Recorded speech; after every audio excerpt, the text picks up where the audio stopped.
There is this phrase from the the Bhagavad Gita, which says Yoga Karmasu Kaushala. Eh, Now, it has been interpreted or read in different ways. On the surface, it says yoga is situated in karma.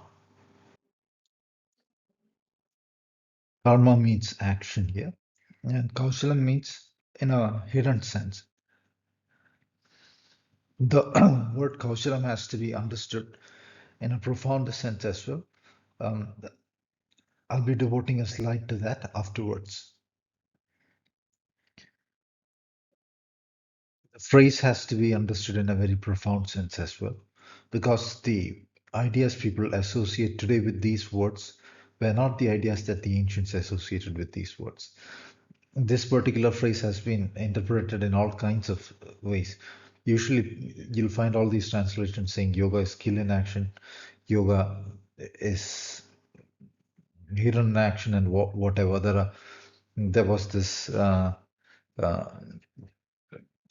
somebody saying now a prominent politician with a very dark past um, who kind of took the example of some kid trying to, I don't know, he sells boots or cleans boots. Anyway, it's very hectic work. It is like exaggerated to an extreme limit. Wakes up early morning, hunts crocodiles, finds leather to patch people's shoes, and so does a lot of hard work all day. And so that is what is meant by yoga karma sukhaushala. Again, here people think whatever is the most frantic or the most psychotic display, that is that must be something epic, and therefore this sentence must mean that. Um, it has got nothing to do with any kind of psychotic displays.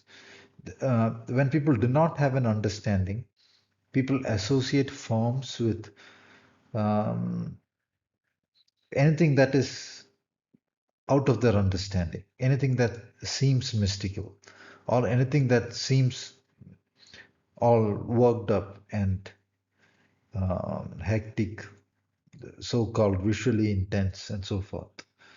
Uh, for one, that is because that has to do with people's brains are programmed using visual media. When people design visuals for consumption by the human brain, uh, they even if they're not intending to program people, a lot of stuff is intended to program people. Even if they are not, they have to come up with some kind of fancy visuals because it is visual media after all, and they themselves do not have any deeper understanding. So you will find not the older ones, modern plays on fast, just a bunch of dark visuals. They have never attempted to read it or understand it. They go by their own, fantasy of what it is.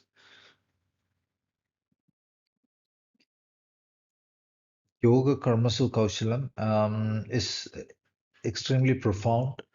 It has to do with what karma is. Karma is the action principle.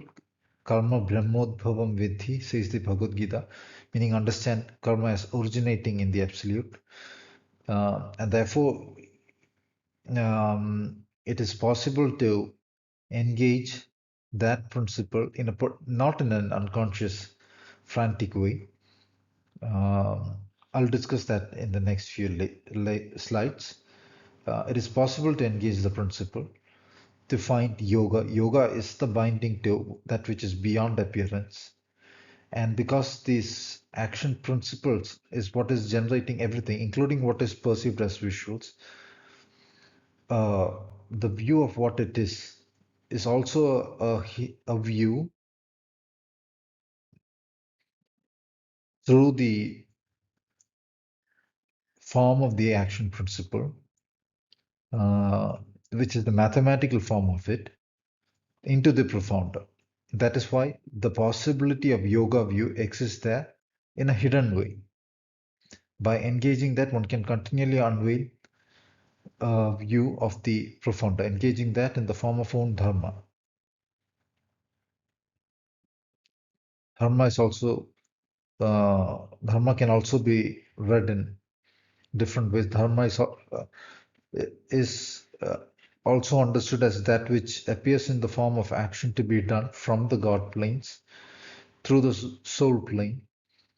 Uh, Dharma has the property that it is not some kind of frantic action driven by sensory input or whimsical ideas of the brain, of the awareness viewing different things, the vector sets in animation, which is the brain. The universe itself, now they say, resembles a neural network and a brain in a lot of its measured statistics, properties, and so forth, geometries as well. A quote Aqua, cartoon heroes, frame by frame, till the extreme, one by one, we're making it fun. That is the form of action that is needed if one is to evolve oneself and the world. Not that the action is extreme, uh, but it is a view into the absolute through each frame of evolved usual reality, the usual reality that is playing out. In the previous slide, I said the absolute is viewed through each frame of reality that is evolving out. So think about discovering ideas from ancient texts.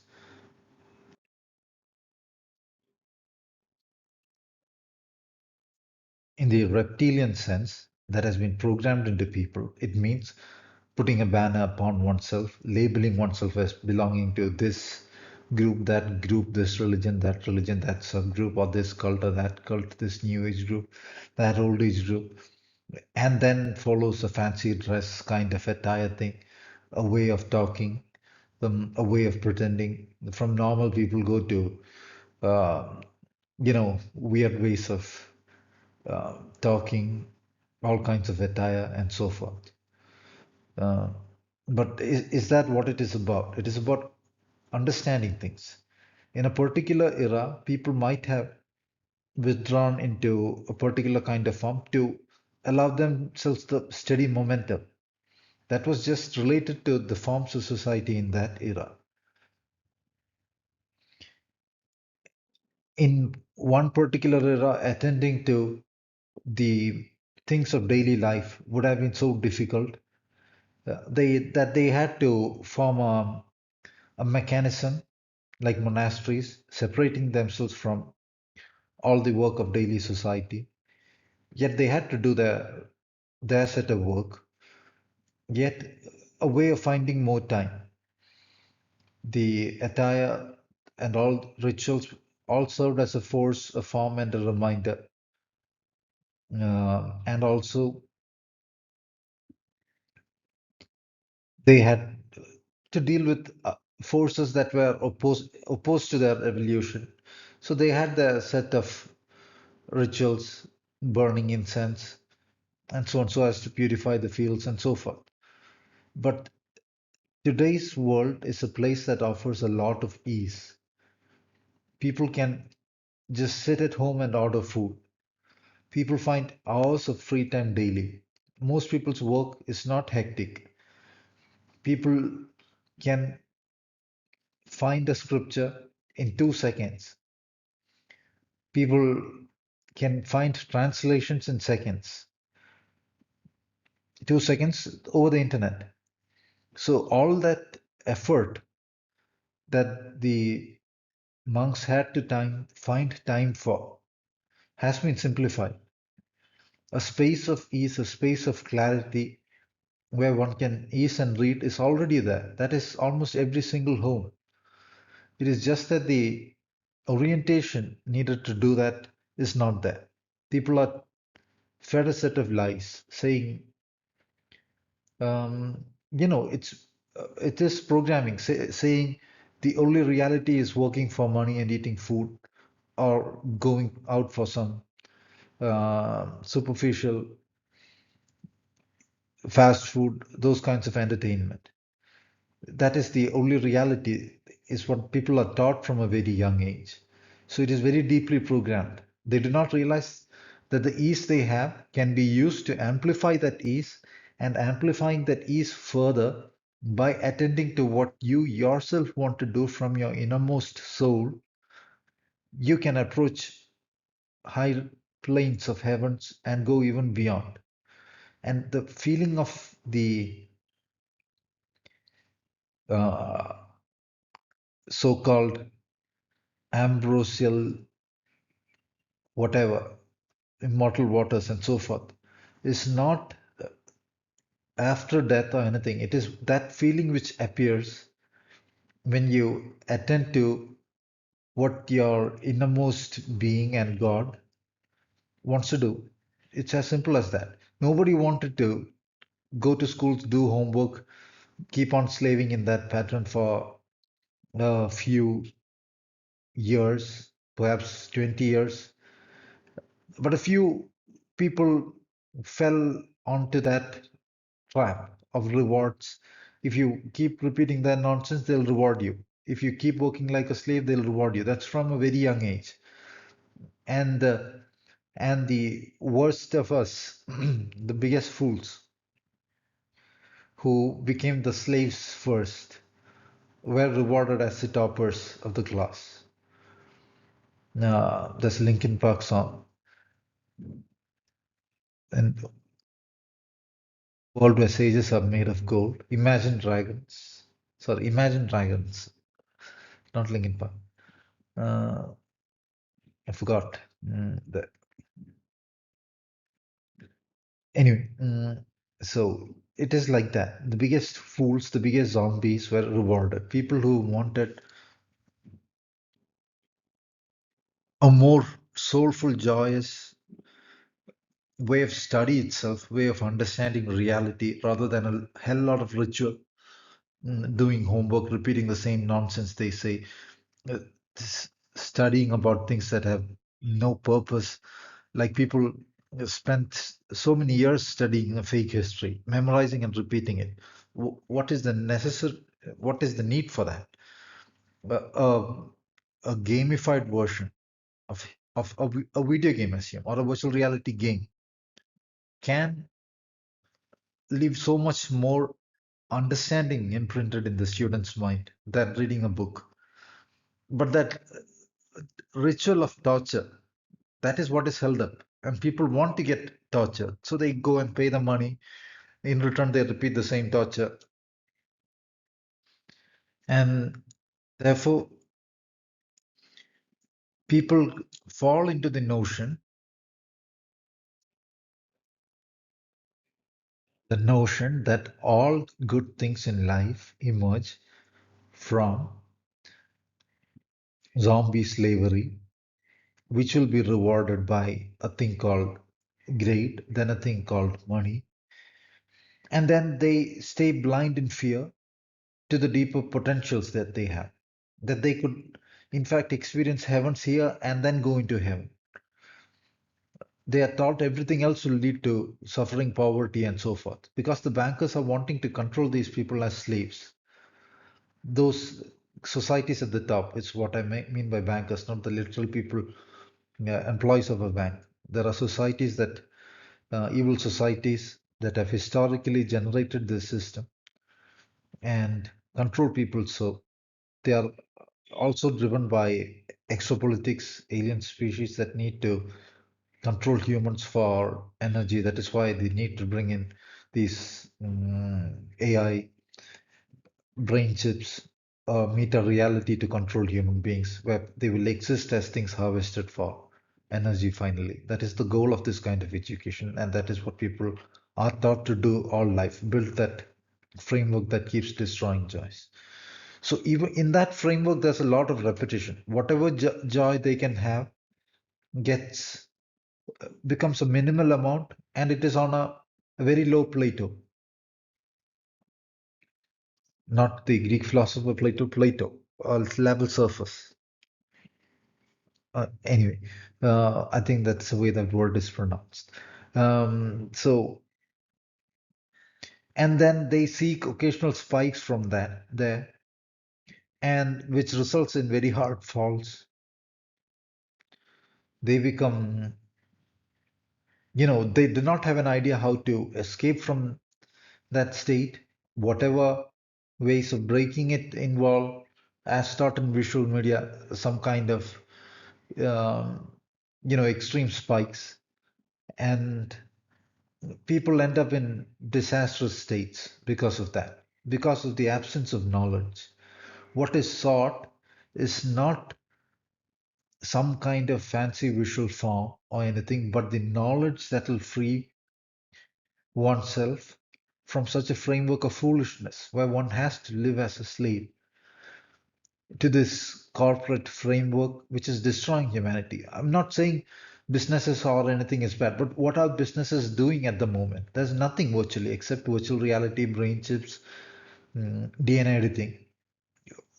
Who is that for? It is for a species that is seeking to control humanity. And that is why people are feeling depressed, meaningless, and so forth. If you are extremely happy in that framework and think it leads to your happiness, go ahead and explore where it leads. I'm not opposed to that. What I'm saying is because you're probably listening to this point, or for something done with no dazzle and no flair, there must be a level of depression, a level of seeking, a level of understanding that it is not that empty flair and display that they show on visual media now that is leading to anything. Again, I post a lot of stuff from these visual media. I quote Backstreet Boys songs, Linkin Park songs sometimes for fun. Um, all that is good. All that can amplify the energies when you have a foundational understanding of what one is doing with, or what one ought to be doing with own existence. Again, back to the topic of this slide, people think of religion as somehow repeatedly reading the same book, or things like that. They're not seeking anything. They're not seeking an understanding, knowledge, or anything. If they were seeking an understanding, they could do so with a sense of exploring mysteries. I want to understand this. This knowledge system is lost. It is like exploring the ruins or whatever of a lost civilization, or tracing a treasure with a map, with an ancient map. And because the discoveries evolve oneself, it is the same joy as discoveries in any field, in science or anything. Science has nothing to do with people working like rats in a laboratory, and it is not the domain of a few imposters or things puppeted by these evil aliens and their systems to control humanity. A lot of them are some of the worst things that humanity could ever find. The people glorified today, you'll find at the top, be it politicians, be it uh, anybody, any kind of celebrity, 99.99 percentage chance it is a controlled entity. They work for the cult, they are part of the cult, and totally, entirely criminal entities. The bigger the fame, the more sure you can be. Some things are directly controlled, uh, almost like biorobots. The most soulless people they'll find, and then they act as controlled entities. Others are born into these, uh,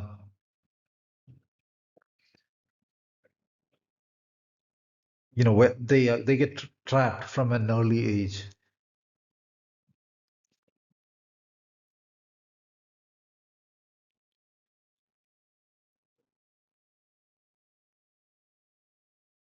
Understanding things, be it spirituality or reality or anything, is like an adventure mystery, and it ought be like an adventure mystery. Why should education in school or anything or understanding of any field be different from an adventure mystery? It is because people have structured it in a way that it is boring, hectic, and so forth, and make no effort to break that framework, that it exists in that way.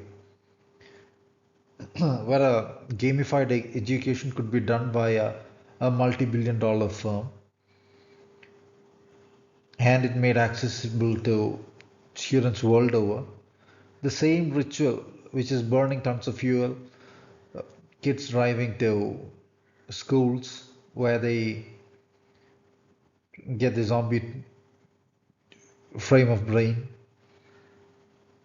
And this is worse in nations that are attempting to improve their economy. There is a lot more fantasy, low quality education, and all that drama boils down to nothing. The educators have no education themselves. People do not attempt to remedy that because, again, the picture arises in their head that the remedy is a greater amount of torture. The, everything is fixed by a greater amount of torture, hecticity, fantasy, and so forth, not by ease, reasoning, joyousness.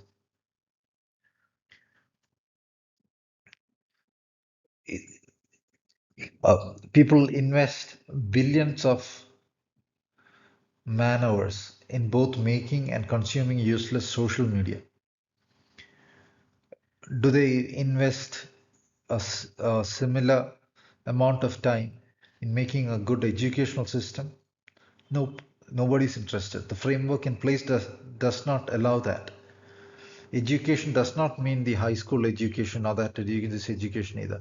Even the possibility of exploring these ancient writings or new writings, accessing different forms of knowledge, which perhaps is preserved in ancient architecture, ancient symbolism, and frameworks in which people can think and joyously discuss those things, think about those things, exchange ideas.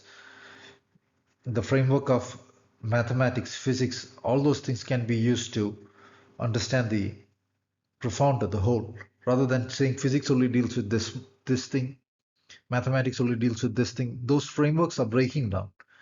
Physics needs to say an awareness was observing that phenomenon, so it appeared as a particle. A measurement event occurred. So who or what does the measurement? So unless knowledge is pursued as a whole function, rather than splitting it apart into reality and spirituality, for spirituality you need one kind of attire. For reality you need another kind of demented attire. For reality it is the lab rat attire. For spirituality it is being weak, demented, eating demented food, uh, being all, I do not know. There is that programming that visual media puts into people's brains. And then the academia presents a very narrow view of religions. The translations are either stupid, evil, or simplistic, or straight opposite meanings that the word should take. As I have suggested in the previous talks, people need to directly understand things eventually go about directly understand things from the words, break down the words into its parts, understand what the ancient dictionaries might have said about those words, understand similar sounds in different languages, attempt to directly understand from the sounds, directly understand from the alphabets themselves, because all forms are resting in their evolution on the underlying mathematical machine, which is a view into the underlying profounder, and therefore meaning itself is an objective thing. Association of form and meaning is not random. Unless people get into profoundly understanding things that way, it is difficult to get into the authentic, deep understanding. And that is the way the ancients strove to understand things, not through uh, dumb academia making a twisted idea out of things that they do not understand. Who will understand it by attending a set of courses in a university and then being rushed into writing a few papers? Nobody. They are forced to write those papers. They are forced to repeat what the previous paper said. And if they do not repeat the same thing, chances are they will not be accepted among the community of idiots in fancy attire that are called the academia.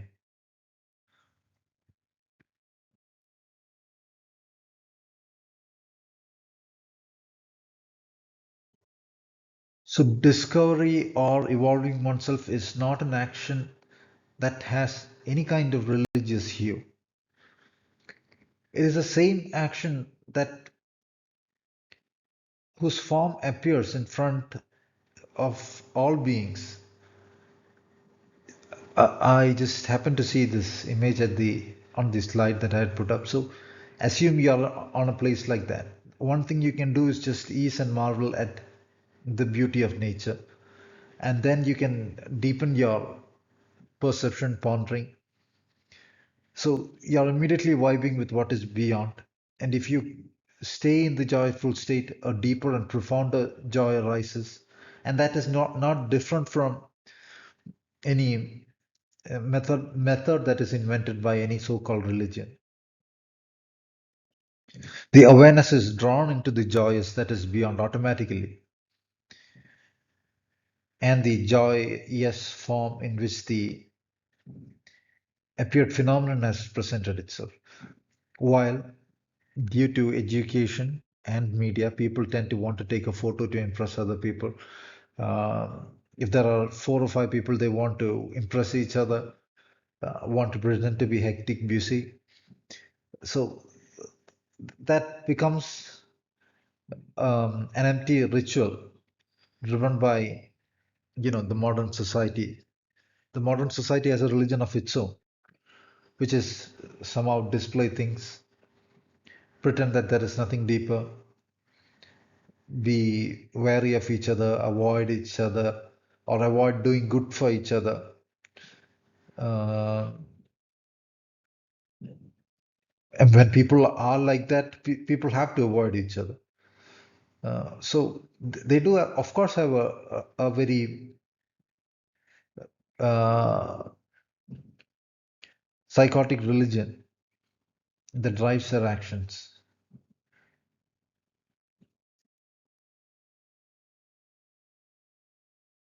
And that psychotic religion of modern society, taught systematically through modern education, is opposed to good food, it is opposed to good ease, it is opposed to good joys, it is opposed to family entertainment, it is opposed to wholesome joys, it is opposed to friendships, it is opposed to anything deeper, because it is systematically designed to make people that way, to program the brains of people to make them that way. If you think it is the opposite, very few people focus on good food, even the idea of good food, what is put into people's brains. Tasty food is not healthy, and healthy food is not tasty. That is what everybody generally tends to think. Just like reality versus spirituality. This is tasty, so it must be not healthy, and that is healthy, so it must be not tasty. Is there anything that demands that dichotomy, that division? Nothing. That is a portion where humans must apply their reasoning, profounder, deeper perception, analysis of reality to make food that is beautiful, joyous, tasty, evolves out in a spiritual strength, health, brightness, and clarity of intellect and mind, and in a lasting sense. Lasting in the sense it is not like you eat the food, then at the moment it feels good and then it feels bad. So that in itself can be a very joyous pursuit. A portion of the society can be engaged in. If it's a family, The females are naturally inclined to do that. They were designed to do that. Now the education has made it seem that saying so is like some kind of, the way people are programmed to think, uh, that females might uh, engage the fine arts of preparing good food and whatever is like somehow insulting the female gender. That is because they want everybody to be weak. They want everybody to be frantic, doing things that they do not want to do, and thereby everybody will weaken. Thereby nobody stands together. Thereby no framework falls in place where humans have joys, where humans have evolved a deeper sense of meaning, purpose. People stand together for each other, and that is the ritual, or that is the, I'll use the word display of soul that is needed. That is a force of soul that needs to be brought forth. People's innate force that demands out of themselves that they do good for themselves and people around. People find joys when they do good for themselves and people around. Nobody finds joy by sitting alone eating fancy chocolates. Even the art of chocolate making is lost now. They add as much sugar as the machine and data science and AI would predict would maximize sales.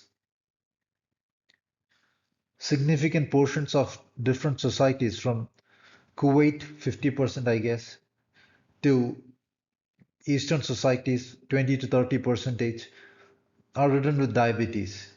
They do not talk about it. No government will talk about it.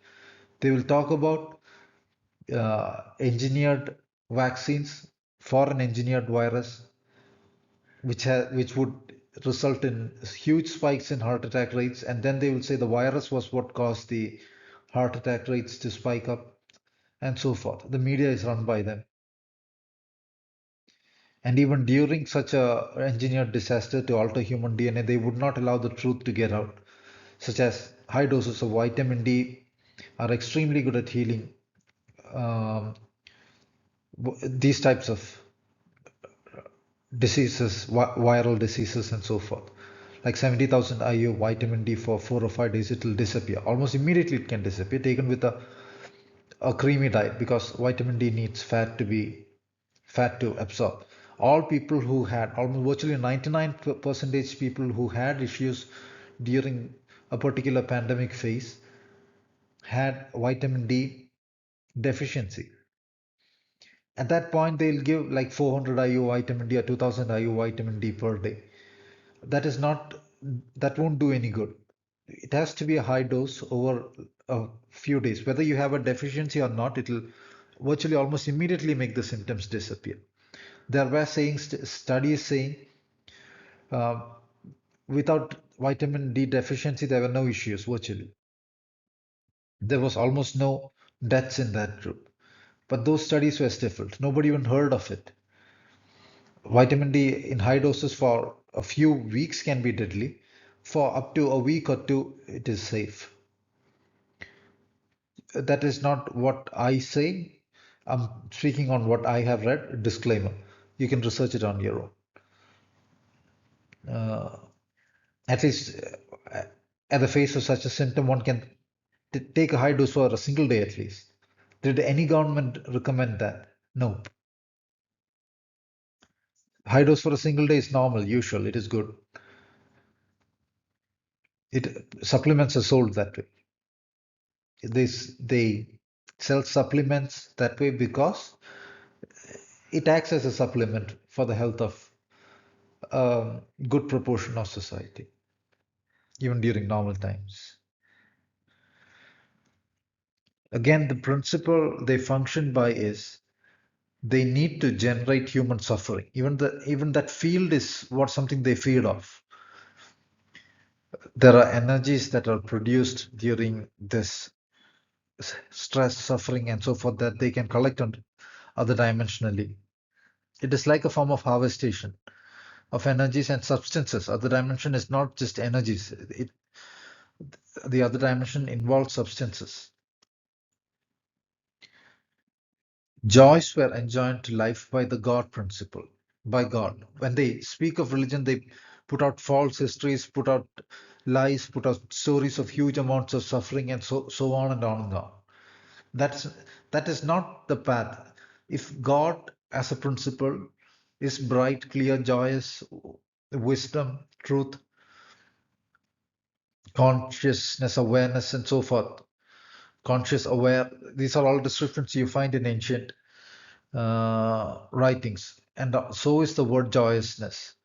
Progressing in the path is manifest as joyousness. Initial efforts are needed to alter one's own habits, alter patterns, alter uh, things that stifle oneself by habitual psychological patterns, um, the negative patterns that were deposited. People speak of negative karmas and so forth. For that, a bit of course, discipline and effort is needed. And intensity of effort is also sometimes needed. But that has nothing to do with the idea that spirituality becomes like a fancy dress version of somebody in perpetual suffering. That is not true. It goes from, you should look at the stories of mythological heroes. Hercules is a spiritual hero. So what was Hercules like? So were every single hero in ancient mythology. There are no exceptions.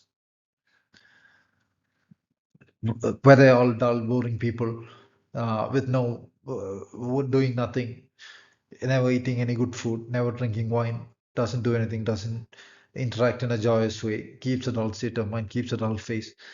I had a kind of a friend. I wouldn't call a friend because she's more into monkeying what her spiritual group does. A friend has to have a level of freedom of action. Otherwise, a friend wouldn't stand for you in a difficult time. So if somebody is just monkeying a cult, they are not, even if the cult might be speaking of good sounding things, they are not a whole human for themselves even. So she was saying it was a sister's birthday, and she didn't even attend the birthday party. She kept reading her scripture as if now what is happening at that instant is she's feeding her own superego. In psychology, they use the term superego. The superego is that part of oneself that feeds on the idea that I'm so great, I'm so moral, I am so beyond all this, I am not even quote unquote attached to anything. Authentic spirituality does not speak of this false idea of no attachment. In Buddhism, the word that has been translated as attachment, clinging, and so on is upadana, which means that which keeps on giving fuel. It was Buddha's attachment to his own people as a prince, wanting to take them out of suffering, that drove him even after his enlightenment. It, the word attachment does not occur in the Pali sense of the word. I mean, in the Pali sense, the word is upadana, fuel, that which keeps granting. People want to say, assume I want to get better, when in foolishness, it is like I want to pile up all gold and numbers in my bank and show arrogance to everybody, and thereby I'll be better. When there is wisdom, uh, wanting to be better involves evolving the awareness, and which also, when I have assume I'm evolving as a person, like evolving into a superpower, supernormal king state, then there is world joys as well. These are not two different things. At a point in evolution, one might keep those things apart to keep those things away to, because not in an extreme way, because one's focus is different. Right now, I'm speaking about this instead of hopping around on a pogo stick, because while hopping around on a pogo stick is visually so much fun, while this is like sitting in front of a laptop, in front of a stupid mic, and talking for no reason. Mm, I probably won't get a lot of views for talking like this and nothing. I'm just talking. I started talking partly because I was bored, and I thought maybe I should talk about a few things to explain things to a few people that I knew. That is a normal impulse in the human. If you knew something, you'd want to say. If especially if you think it benefits people, especially in a time where people are feeling psychologically stifled from all these DNA editing, vaccines, 5G, AI, cell phones, whatever, all those things getting rolled out, people's way of interacting itself being altered, people's way of normal existence getting engineered and destroyed out.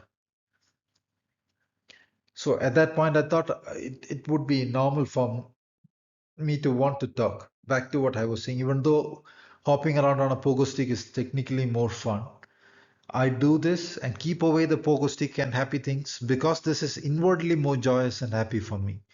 That is the way, that so-called state in which sometimes people tend to avoid things momentarily. It seems outwardly so. Like Newton was not sitting bored underneath an apple tree, and you cannot become Newton by finding an apple tree and sitting there bored. Uh, it is entirely two different things. Newton might quote unquote isolate himself in a, outwardly, oh, he's just sitting with paper, pen, and doing nothing, having no fun. Newton is doing that because it is a deeper kind of fun. He is discovering things that nobody around him sees even. So similarly, the the idea that by stifling out life, being dull, avoiding normal joys, somehow one grows spiritually is stupid. Assume an individual is studying these things profounder, paying attention. That which is labeled Shraddha in Sanskrit falls into place. The seeking is in place. The inner strengths begin to build. Normally, there's nothing fancy getting done. If I put this out there, if I'm engaging this kind of work because I'm engaging something in a very natural way, it evolves my own energies, deeper energies, and or for any individual engaging deeper studies, research out of own desire to understand the deeper. Research in academia usually happens as a way of showing off to each other finally. Those are those little people. You know, a few great scientists are there, like one in a million, and then there is the bunch of little people trying to impress each other. Almost 99% of those scientists fall into philosophical endeavors as well, even if they are doing that diseased version of science. Some of them are deceased people. I wouldn't disagree. So anyway, um, the assume the same person that I just described, while researching, attempting to understand things on her own rather than monkeying a fucked up cult, um, despite what happy sounding things they say.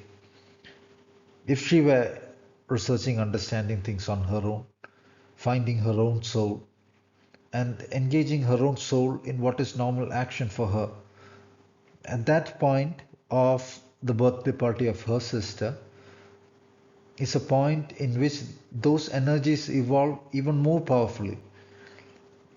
That is the way life works, in fact. When you accumulated those energies and then the world joys um,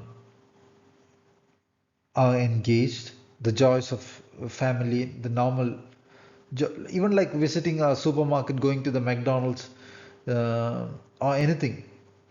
Uh, by supermarket, I meant the, a mall. That is what we have in India. Malls are where you find those McDonald's, those things.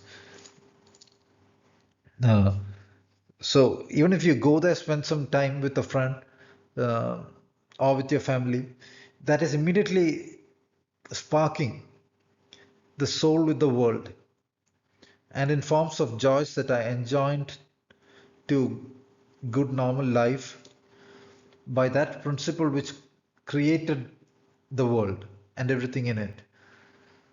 So that is at that point an amplification of joys. like the because of this reptilian education, a lot of breakdown of families also happen. Not in this particular case, but um, and false spirituality over time always does that. Mm.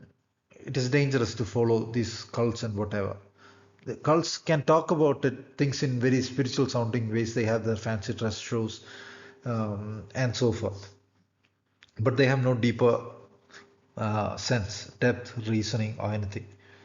They function around stupid individuals and so forth, who are fed glamour, and people are willing to get fooled by the things they feed glamour to. That is how these celebrities work. They'll feed the celebrities glamour. Celebrities in turn fool them. They feed more glamour, and it functions that way. So anyway, when this idea of no attachment, this and that is taught, uh, Gautama Buddha was in touch with his family. He returns to his family immediately afterwards, takes the permission of his father, the king, to stay outside the palace. Even there, there is that display of a soulful thing between father and son. He guides his own son, his virtually whole family uh, attains to the state of going beyond the world, and that was a particular era. And it might not be like what we see in the timeline flips now. If you look at the scriptures, they speak of grand palaces in which where uh, the Buddha was the prince of the kingdom. So at that particular uh, Vulture Peak at the royal house, there were 1,300 monks. So it must have been a grand place. If you search Sphinx in Sphinx, SPHYNX, Balochistan, you'll see a picture of a mountain-sized, I mean, a geological artifact that looks like a sphinx, facing straight opposite to it is a structure that looks like again a size of a mountain or a hill, looks like a temple. The pillars are visible and so forth. This is possibly a timeline flip. If you dig it, you'll probably not find a temple because it has to do with a timeline flip. In another timeline, it was those structures there. So the story in this timeline that we cannot find those places now. Where did those places described in Buddhist legends go? We cannot find them. So it might not be so-called that much far away from everything and no attachment and all as this version of stories here describe. Uh, anyway, just by assuming that just by adopting some kind of outward form, one could be anything. It's like assuming you could um, get a 16th century attire, sit underneath an apple tree, and sit bored to discover gravity and write the books that Newton did, or to make the discoveries that Newton made. That is not, the second part is not going to happen, and the first action will make you demented. That is the same thing when people in a family think it has got to do with some kind of no attachment or whatever. Buddha did not even oppose war because there is a Mahayana Sutra in which the god Indra arrives and asks Buddha for guidance in victoring over the demons in war, and Buddha gives guidance.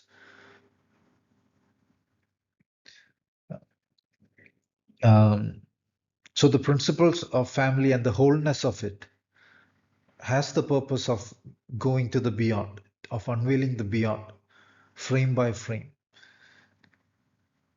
Um, and frame by frame, by that I mean from instant to instant.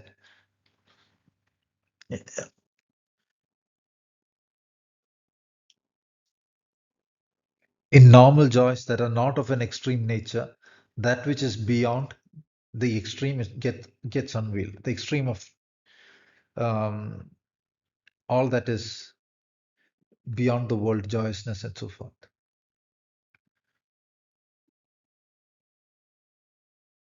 If one is to um, adopt false ideas.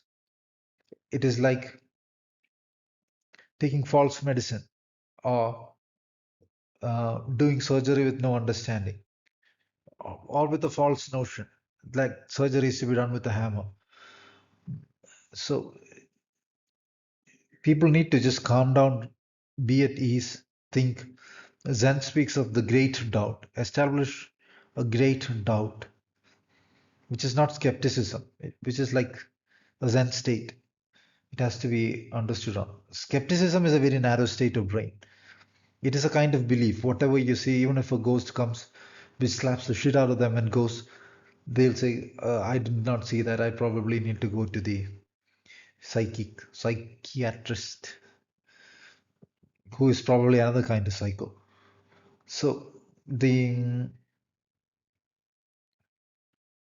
avoiding of joys, of normal joys in an artificial way is evil. And a joy, a lesser joy might get set aside for a greater joy. But then, think the other pattern that I spoke about of my quote unquote friend is she's feeding her superego. She's wanting to think that I am so unattached.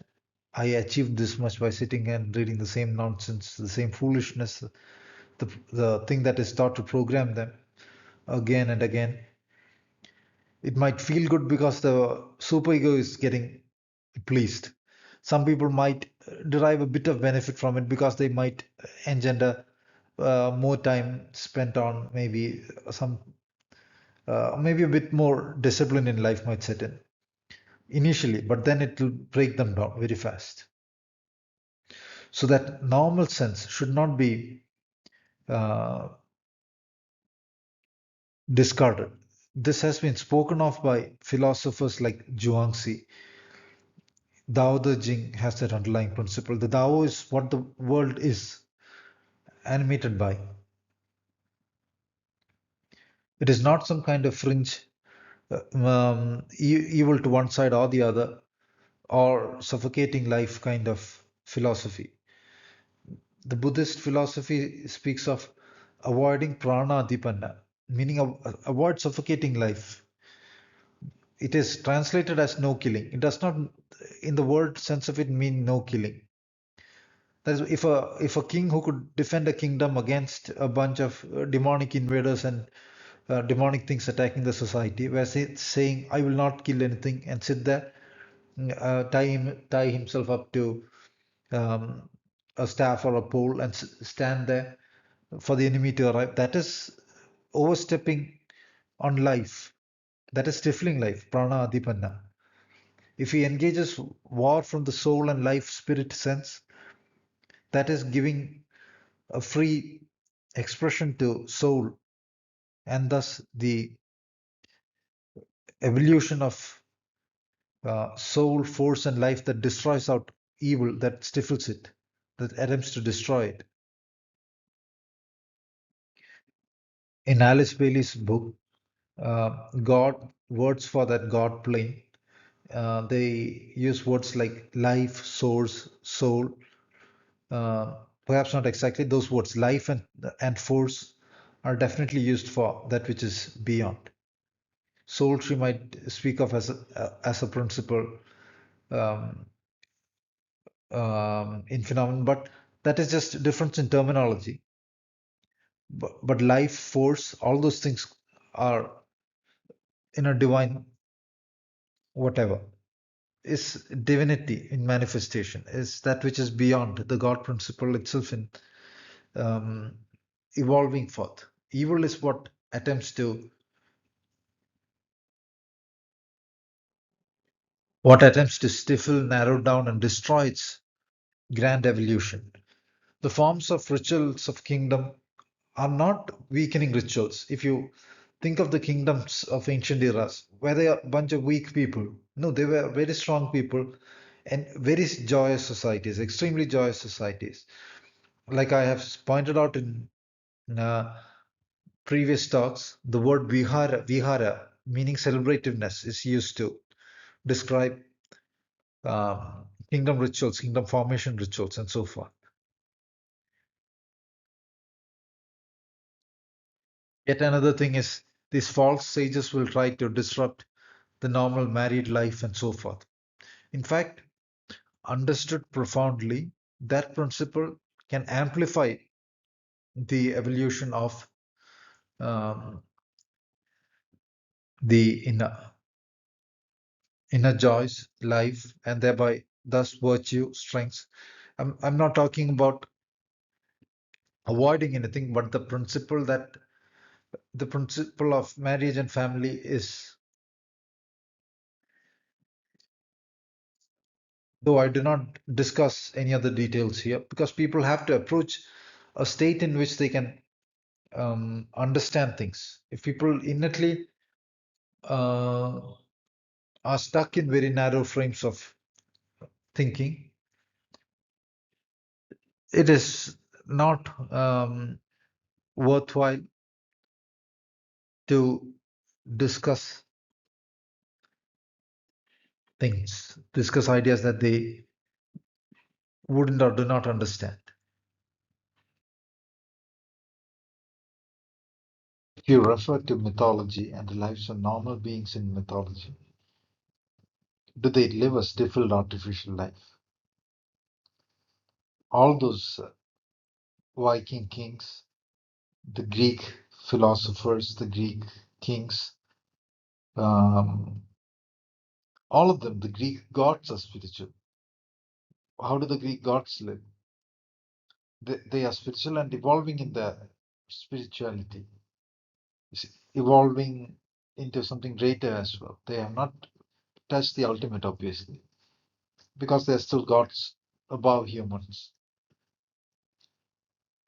Um, so none of them are leading dull, empty lives as is associated with spirituality by today's media. There is no such thing as spirituality versus reality. It is the whole function of existence. It is the normal whole function of existence. It is only when that normal whole function of existence and its deeper purpose, that deeper sense is lost, is when an artificial useless spirituality and an artificial useless reality exists, neither serving the purpose of the human or the individual, neither serving the purpose of individual evolution, and both serving the purpose of weakening humanity and destroying humanity.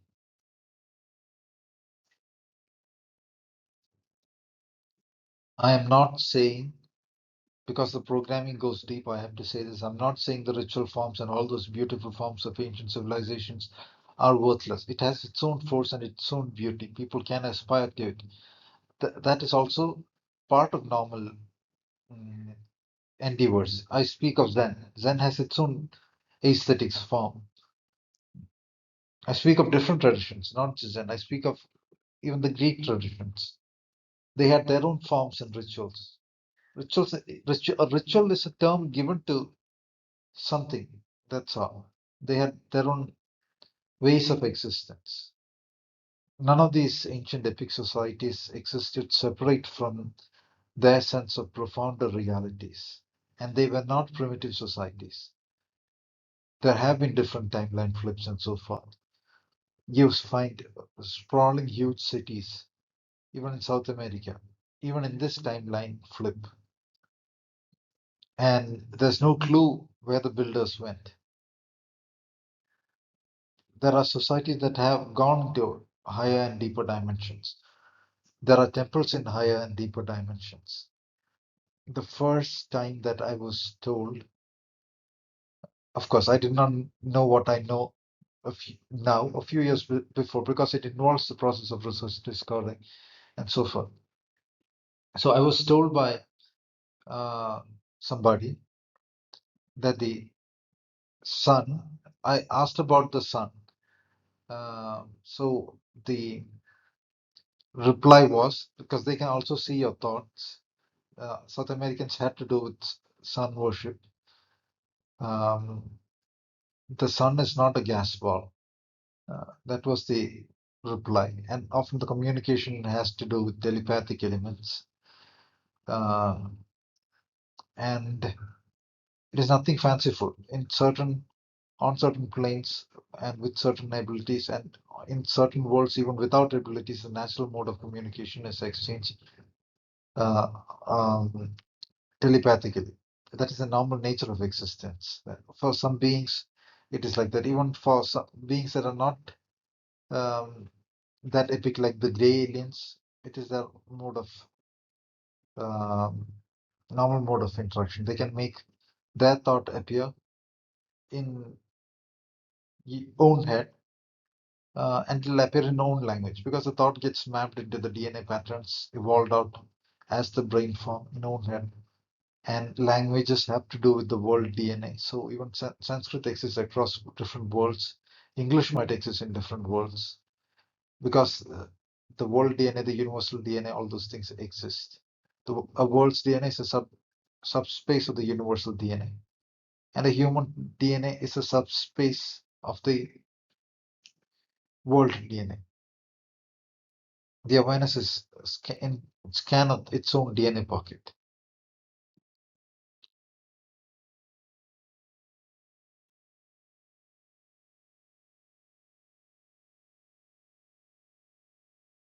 So anyway, this particular priestess that I interacted with was, what she told me was, the temple she is in had been moved into a higher, deeper dimension.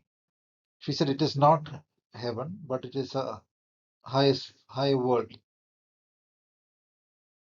mm, a few centuries ago, and she is a few centuries old. Her energy was very heavy. That is the way I would describe it. Heavy in the sense, uh, not in the sense of force or too much energy, but heavy in the sense of dense, heavy, like you would associate with the South American sculptures and art. That kind of density and heaviness was there to her overall energy, the ornaments she had, and so forth. So she was the one who first said the sun is not a gas field, gas ball. That's what she said. Because in my mind, I'm thinking I have a more advanced science, and she is silly to think it is something else. But in fact, it is an ND processor core. That is, it is a 6D processor core. The Earth becomes a 5D processor core, and the human is processing the DNA largely on a 4D space, which has to do with the heart space awareness as well, heart chakra awareness.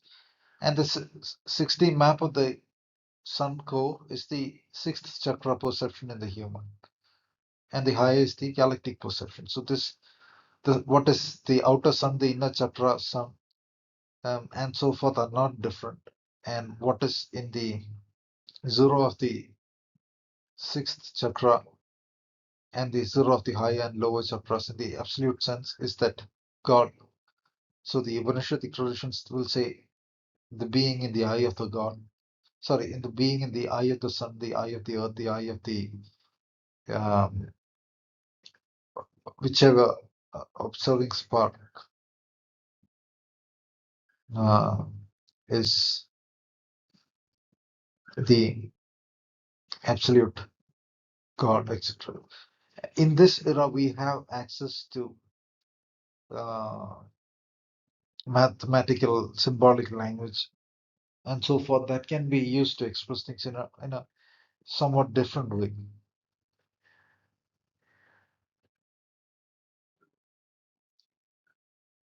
Together with their evolution in those eras as well, they would experience different worlds, different ideas of reality.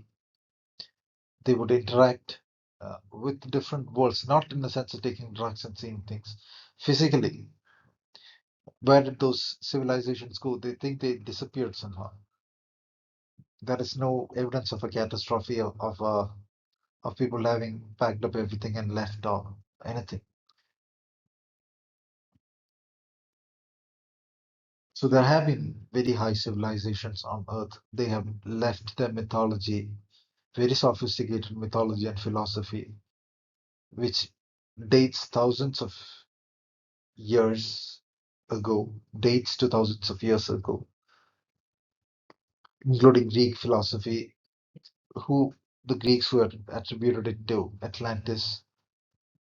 Plato and Socrates were talking about Atlantis. In their conversations, Atlantis is a normal topic. Nobody thinks of it as imaginary. They themselves have a very high level of sophistication in their discussion, society, architecture, art, writing, mathematics.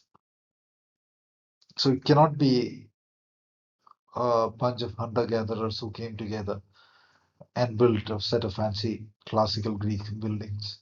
They have had an inheritance, and they attributed that inheritance to a grand civilization called Atlantis that sank under the ocean in a series of catastrophes. And their philosophers said that it was because they became empty and hubris, Atlantis.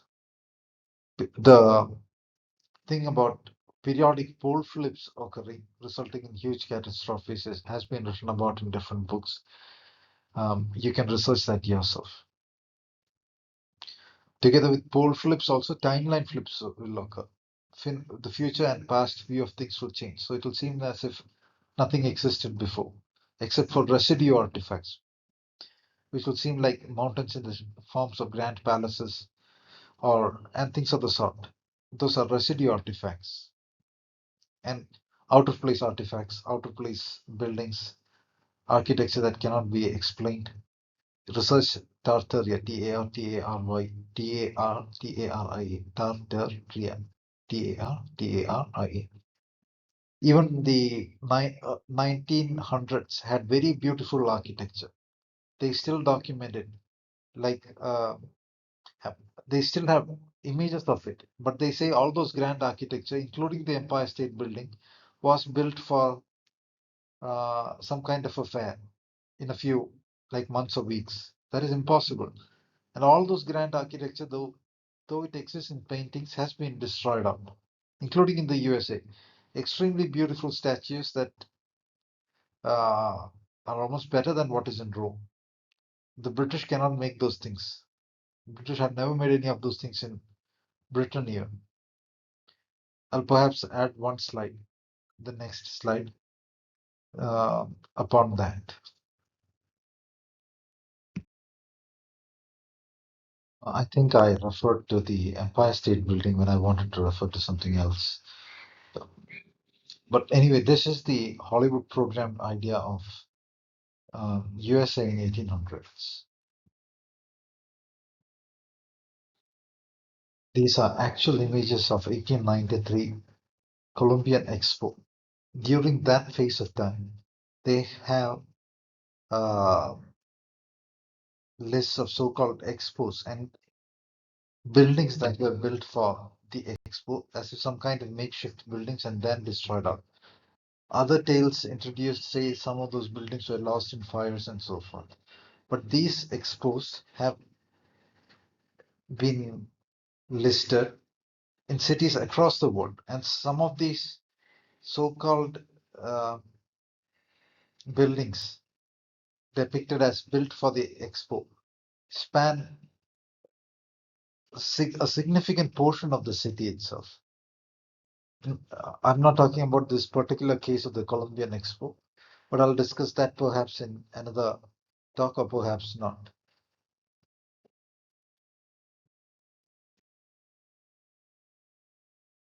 So there is nothing in our idea of history that says USA had this kind of culture. So what we see now, the history that we see now, is a post-apocalyptic history. Apocalyptic because of an alien invasion and timeline flips. The statues that you see on the top, those are almost of a living quality, lifelike quality, better than perhaps those rare few specimens they put in museums and admire, done by the so-called greatest artists ever in Europe and so forth. So who built these? Who designed these? And of which civilization? The picture that we get is Americans were uh, educated by the invading British, or some things else. I do not know. Not the invading British, but the parasite land of the parasitic blood of the reptiles. They want to put as some kind of epic thing. The British royalty and some of those royal whatever in Europe were the mixed blood of the invaders. And of course, the populace had also mixing with the blood, which is why a great amount of focus on somehow destroying traditional societies, um, looting all the glitter. That empty focus does not exist in human civilizations. Humans do not feel good going and destroying another civilization for gold. Nor do they think of anybody with glitter as a king. A king had to be a spiritual king. So the the solar dynasties and so forth, those human ideals were entirely destroyed out, and false things were plastered up there in some of those lands to fool humankind.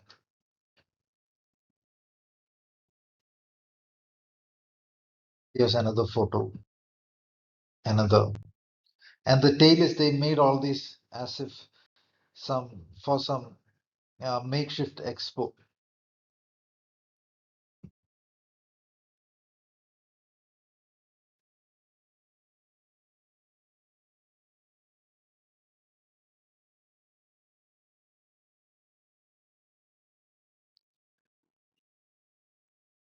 These white cities with sprawling waterways are found uh, in descriptions of the 1900s expo in Glasgow as well. The entire white city portion has been marble colored.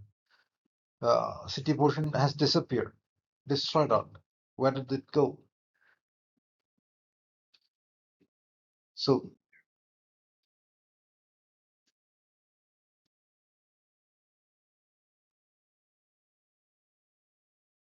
this is the photograph.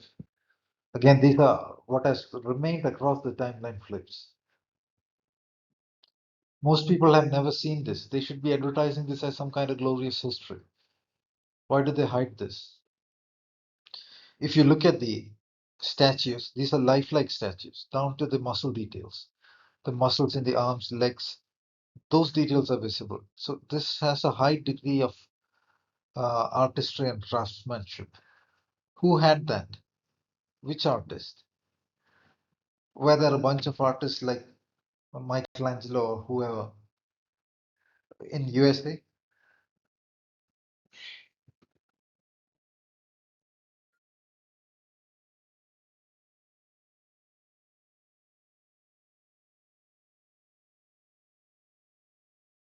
This indicates a culture that's Roman-like.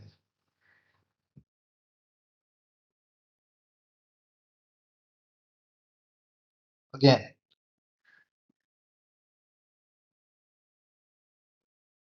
all these artwork have a level of detail that is quite amazing.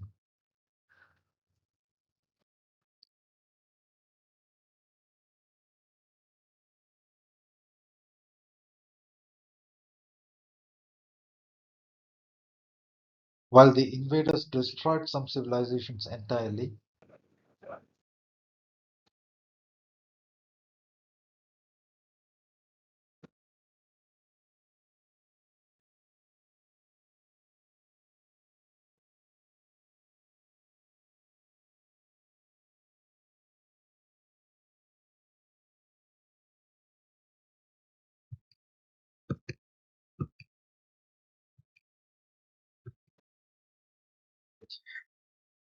so we'll get back to the topic. We went tangentially to another topic.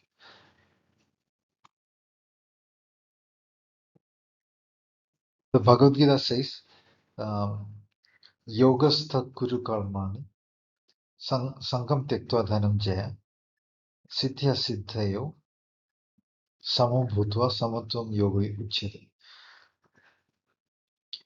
So the phrase here seems to suggest that situated in the yoga, Kuru has the sense to engender, to bring to form. Karmani, actions, and Sangam Tyaktva Dhananjaya, transforming the elements as in the aggregates. The word Tyaj for me suggests, they say abandon, but one cannot abandon anything in reality. It says for me to observe and understand the phenomenon so that the awareness can free itself from it. Dhananjayam is an epithet for Arjuna here, but Dhanam, as I said, in Bhaskaracharya's Bijaganada as well, refers to formation of higher dimensional spaces. He who can construct higher dimensional spaces in own awareness and thereby evolve the world DNA in higher dimensions as well is somebody who has won Dhana. So that is the meaning of the word Dhananjaya. Siddhya Siddhayo Samo Bhutva can also be understood as that which is to be gained in the appeared and in the unappeared. Samo has the sense of understanding in Samyama.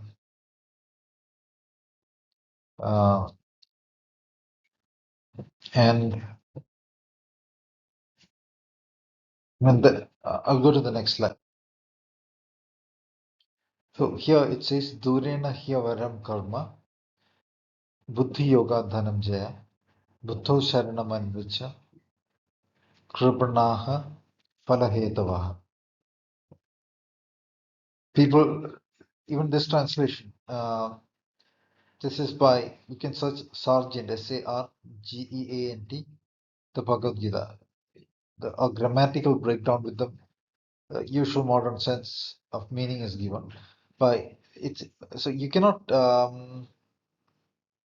put this into a very coherent translation. Durena, Dura means distance. Ena by distance, indeed inferior action.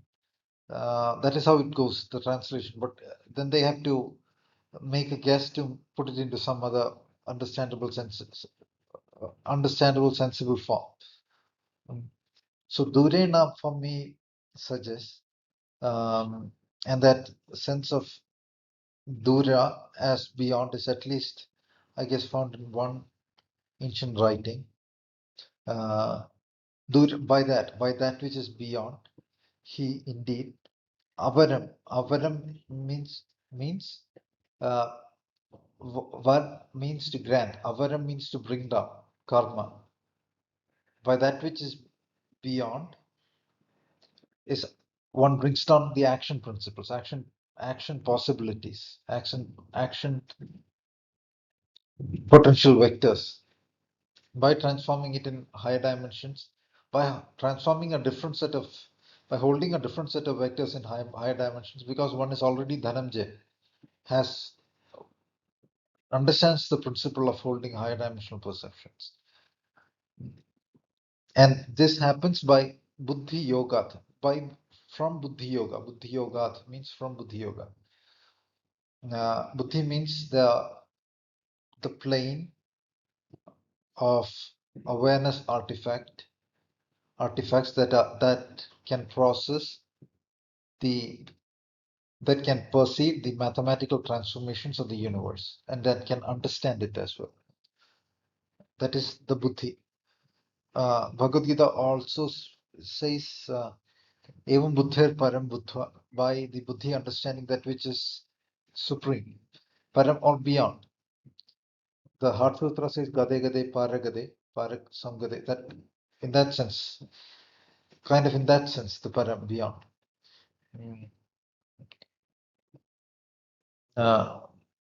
Buddhi Yoga Dhananjaya, Buddha Sharanam Anvicha. Buddha means in the intelligence plane, that intelligence faculty that I just described. It is not the modern dictionary sense of intelligence.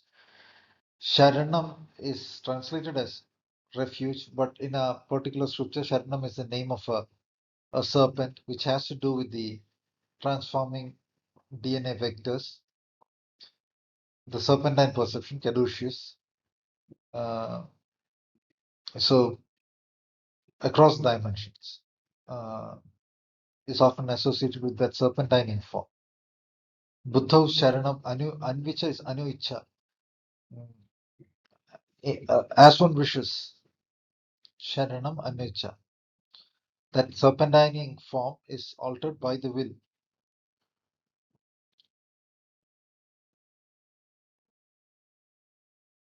Tripanaha Falahedava.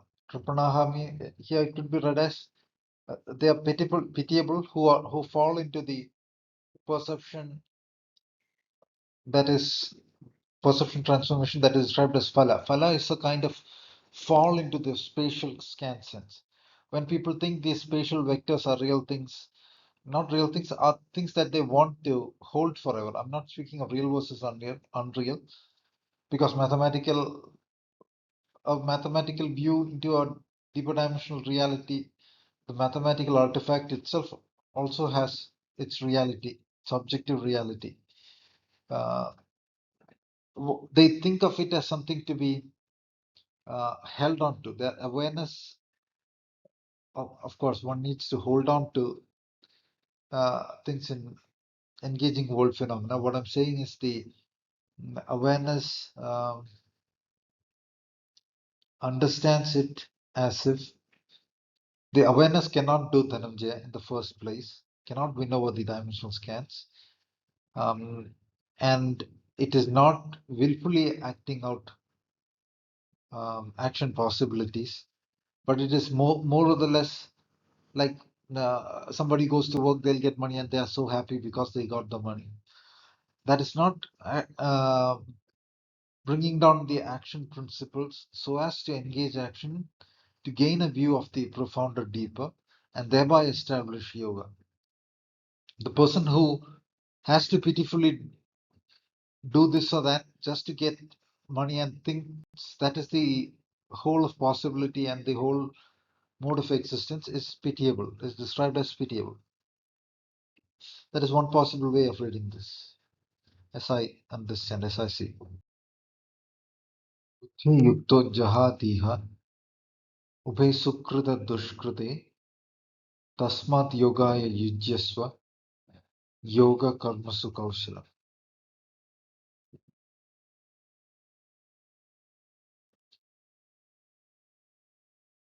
By that,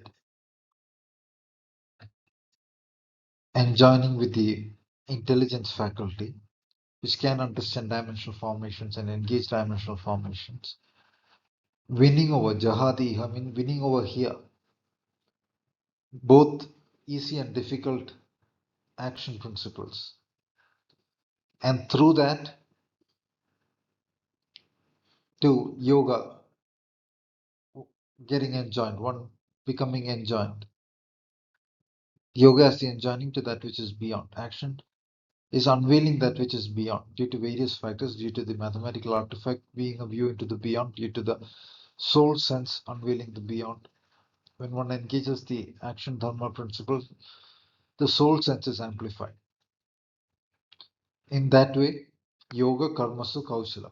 Yoga in actions is established in a hidden way, in a profounder way, or a skillful, beautifully hidden way. This is from a Buddhist scripture. Uh, Dharmasthida, dharma niyamadam cha nityasthidam loge imam akampayam buddhasya bodhim prithivya mande prakashayishyanti upaya kaushala, which means dharma sthidam, established in dharma, dharma niyat, niyamadam, as restrained by dharma and eternally established, unwavering, in the world space, in awareness of Buddha, uh, the bodhi, the intelligence principle on the earth, when it makes the brightness manifest,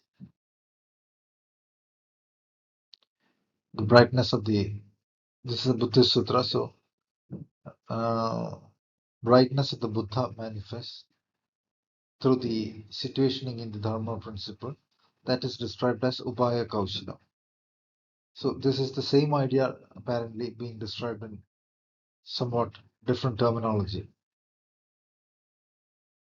Buddhists have very similar terminology to the sets traditions that have been separated out as different from Buddhism. The Buddhists speak of Adhyatma, Atma, and everything. Just that they oppose very narrow and stupid definitions of Atma as some kind of monolithic, unaltering entity, which is the whole of everything, and which would imply that the whole of everything is unaltering, monolithic, and so forth.